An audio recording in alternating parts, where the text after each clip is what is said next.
Hola a todos y todas, les saluda Patricia Paniagua, analista política, espero se encuentre muy bien. Quería compartir con ustedes el lanzamiento de este espacio en el que estaré comentando temas de la actualidad política, en medio del contexto electoral en el que nos encontramos y también en medio de la crisis de inseguridad que vive el país. Aunque para la foto la coalición mafiosa en el poder quiere contarnos una historia distinta, lo cierto es que se siguen suscitando terribles atentados en los últimos días, como por ejemplo el ataque criminal contra la regidora Elena Rojas en una actividad navideña y en la que resultaron heridos 7 niños y niñas, lo cual da cuenta de la historia de indolencia y desvergüenza de quienes nos gobiernan y del absoluto desborde de la criminalidad. Este espacio también servirá para traer a colación efemérides, recuerdos o hechos relevantes para la memoria, seguramente incómodos para algunos, pero especialmente necesarios de recordar en tiempos de desinformación, falsedades, negacionismo y posverdad, en el que se pretende reescribir la historia sobre la base de mentiras.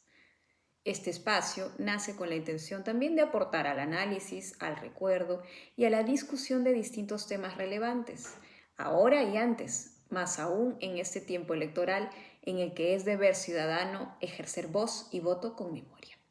Empecemos entonces comentando hoy sobre 2 días conmemorativos de este mes muy importantes y que guardan relación con dos de las más grandes problemáticas del país y también con los últimos acontecimientos que se han suscitado, por supuesto, y que nos permitirán comentar al respecto. Uno de ellos fue el 9 de diciembre, Día Internacional contra la Corrupción, y el otro el 10 de diciembre, Día de los Derechos Humanos. La conmemoración de un día contra la corrupción que casi pasó desapercibido en nuestro país, pero que cobra especial relevancia en el momento actual en el que, según sondeos de opinión, la ciudadanía en más de un 80% considera este el principal problema nacional, seguido por supuesto por la inseguridad ciudadana. A diario seguimos siendo testigos constantes de tramas de corrupción al interior de las instituciones del Estado,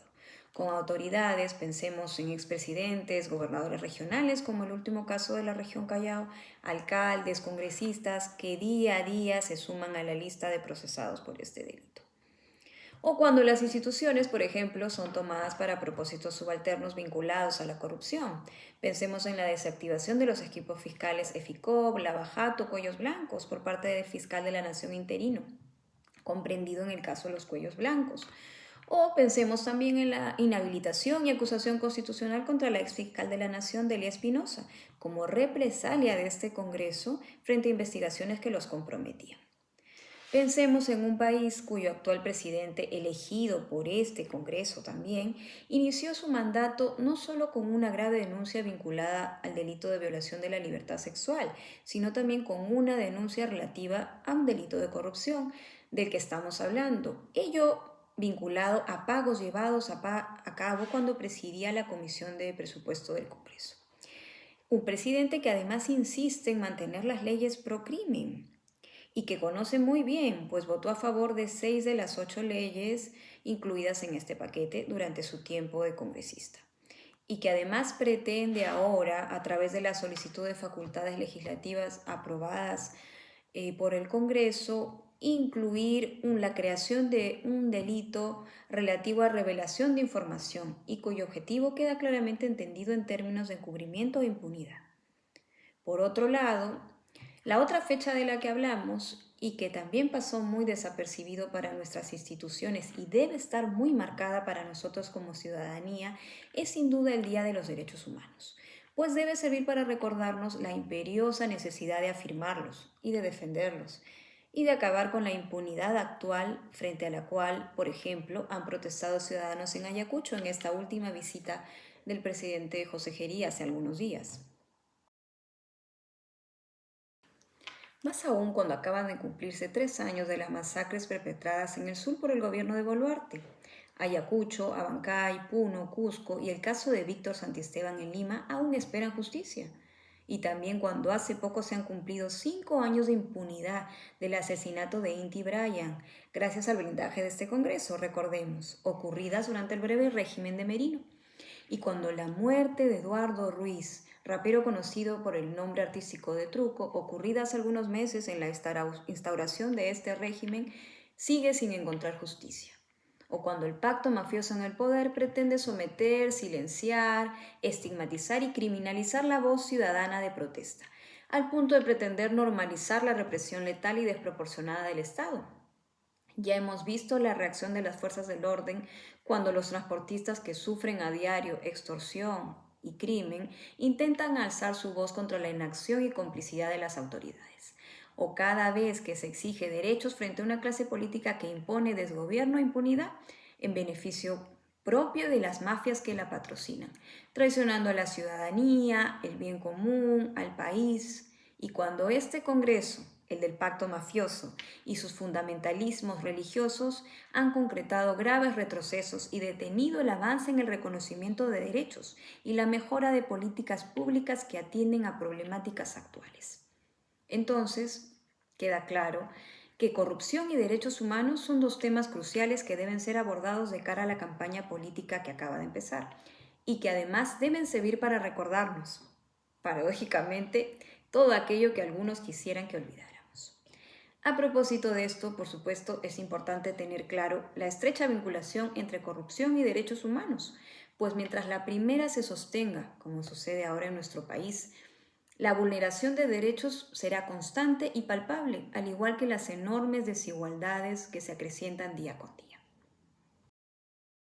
La corrupción no solo roba recursos a la ciudadanía, sino que despoja a peruanos y peruanas de oportunidades y de bienestar, acceso a salud, educación, vivienda, mejora de servicios básicos, esos que hoy están colapsados. Además, nos roba en el presente, pero también nos robó en el pasado y nos aleja en el futuro de las justas aspiraciones largamente postergadas a lo largo de toda nuestra vida republicana.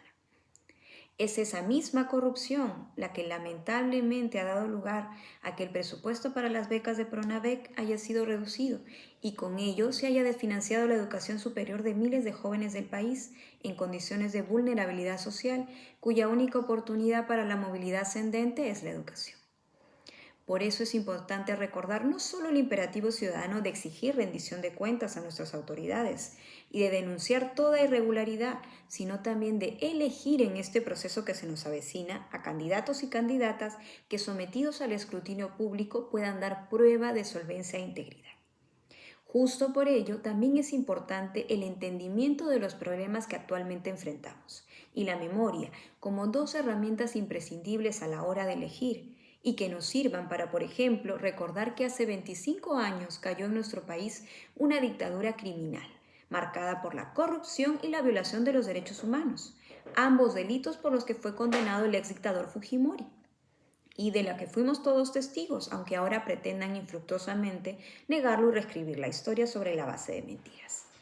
Gracias a la difusión de evidencia irrefutable, los videos y la confesión y delación de quienes formaron parte del aparato corrupto y se acogieron a la justicia, pudimos conocer todo este entramado. Recordemos que el monto calculado en pérdidas para el Estado peruano y la ciudadanía fue alrededor de 6.000 millones de dólares, sin contar con la millonaria deuda en reparaciones civiles que a día de hoy mantienen más de un centenar de procesados por este delito. Tampoco perdamos de vista que el exdictador Fujimori fue ubicado, según el informe global sobre la corrupción 2004, en el séptimo puesto entre los 10 mandatarios más corruptos del mundo. Recordemos que durante muchos años, como ahora, solo un pequeño sector de la prensa independiente, la sociedad civil y la oposición política al régimen insistieron en denunciar frente al silencio de los grandes medios, muchos de ellos vinculados al caso denominado compra de medios, y de buena parte del poder económico, cuyos intereses primaron por encima de su compromiso democrático. Recordemos también que durante la transición democrática presidida por el presidente Paniagua, honesto, probo e íntegro y uno de los pocos presidentes de la historia reciente, sin mancha de ningún delito a lo largo de toda su trayectoria,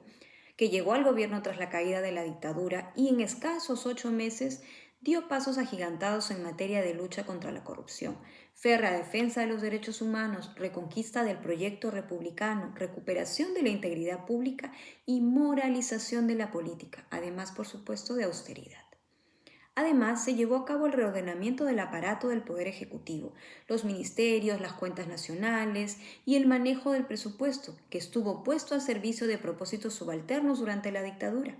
Además, por supuesto, de garantizarse la restauración de la autonomía del Poder Judicial, la acción de la justicia y el enjuiciamiento de los delitos cometidos. Asimismo, la conducción de un proceso de elecciones generales libres, justas y transparentes.